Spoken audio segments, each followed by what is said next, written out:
Hi, this is Monroe. I wanted to go over various Orisha shrines that I have because I've increasingly begun having conversations with other people who have been initiated in traditional Orisha worship from Nigeria, also called Isese, both in Brazil, United States, and some people still don't know the basics about um, what kind of shrines they should have, what should be in them, what should they offer the shrine. So I'm trying to do this video series just for educational purposes, and some may be short, some may be longer.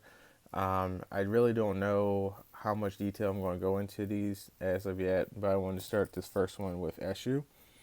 So most people know that Esu is the Orisha, um, or divinity in charge of communication between the other Orishas and human beings. Um, Lots of stories say that he was a Rumile, so he was originally coming from Aye, or heaven, if you will, um, or going from Olarun to Aye. And there's also stories in Oshea Torah about him being born in another incarnation. Some people call him Eshu Olorie, Eshu Lalu, Eshu Aldara. These are just many different names, and then you go into certain paths like Eshu Akeson, Eshu, um, Eshu Legba, Eshu Alaje. But in Ifa, um, everyone receives Eshu Odara. The Eshu helps with sacrifice and working with Romila. Uh, and then there's some other Eshus, Eshu Alaje.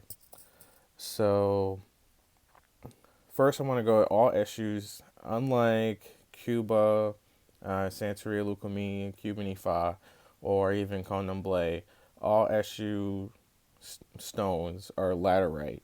They're called Yangi. So there's two types that I've seen both abroad and in Nigeria. There's this style that's kind of very red and bumpy, and it's red from the iron content. And then here's another different type that can be bumpy or more smooth.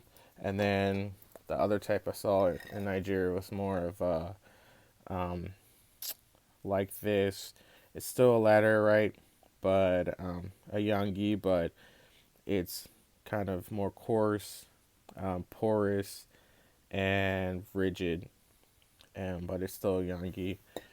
It just looks a little different. And what else?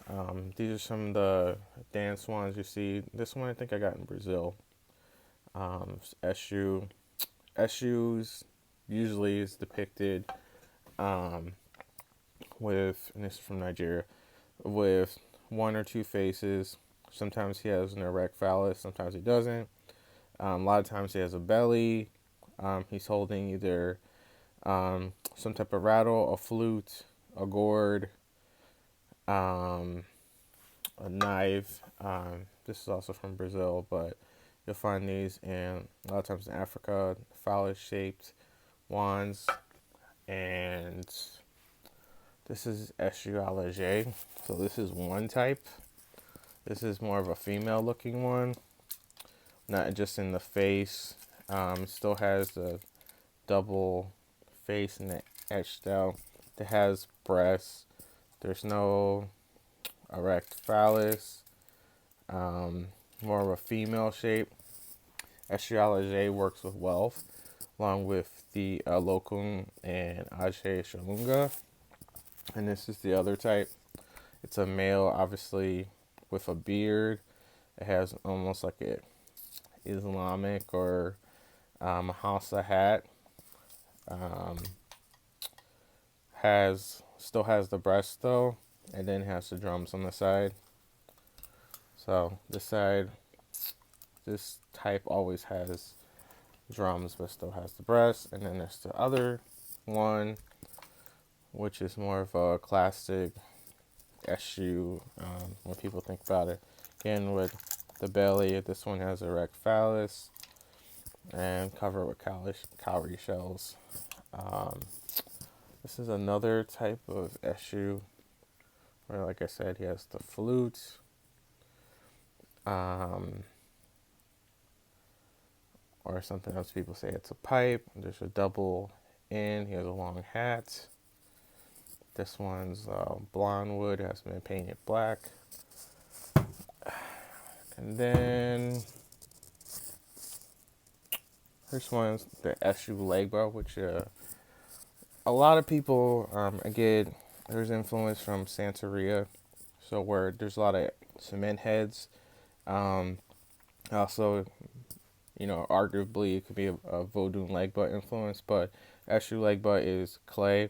This is has the same yang inside, but there's different herbs specifically for this type of esu, and this is made with different types of clay: Brazilian, African, American clay. I sculpted the face on this one, and feathers here, and there's a knife inside. Um, Ashiro Dar usually has a knife put in his shrine. Um, Colors for esu are black and red, sometimes white. For my esu on my head, I have esu Ake-san, so he's the esu of the marketplace, and he uses white as well. During initiation, some people will get painted half black, half white, half red, half black, black, red, and white. But those are the three main colors. Those colors um, you'll also see in any type of works working with Iyami, because esu has a strong connection to Iyami. As well as Abatla. He also works with the other Orishas that work in the forest, like Ogun, Ochosi, as well as his connection to Shango. So yeah, it's just a short kind of introductory video about esu. He likes gin or alcohol, um, roosters. You really can't have an esu that really works without having a goat, male goat. That's kind of what gets it started. Um, so if people try to give you esus and they just give you a couple roosters and they say, here you go, it's probably not that great of a working esu. Esu also eats snails. Um, he does not eat dog ever. Um, he likes dogs actually. And yeah, so that's all for now. So I'll talk to you guys later. Bye.